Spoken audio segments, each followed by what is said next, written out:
ఆ వృద్ధాశ్రమం కోసం పవన్ ప్రభాస్. ఈ మధ్య పవన్ కళ్యాణ్ ఓ వృద్ధ మహిళతో ఆప్యాయంగా మాట్లాడుతూ ఆమెను ఓదార్స్తున్న వీడియో ఒకటి సోషల్ మీడియాలో హల్చల్ చేసింది. ఇంతకీ ఆ పెద్దావిడ ఎవరా అని ఆరా తీస్తే ఆమె ఒక వృద్ధాశ్రమం నిర్వహిస్తున్నట్లు తేలింది. ఆమె పేరు లక్ష్మి, మాజీ ప్రభుత్వ ఉద్యోగి.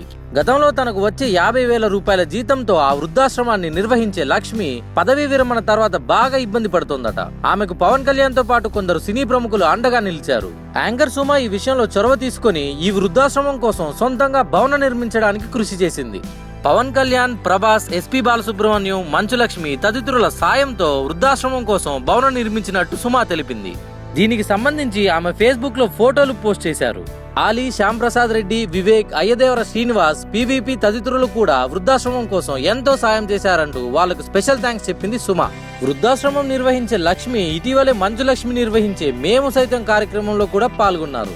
ఆ కార్యక్రమం ద్వారా వచ్చిన డబ్బులతో పాటు సినీ ప్రముఖులు కూడా సొంతంగా విరాళాలు ఇవ్వడంతో వృద్ధాశ్రమానికి సొంతంగా భవనం నిర్మించగలిగారు.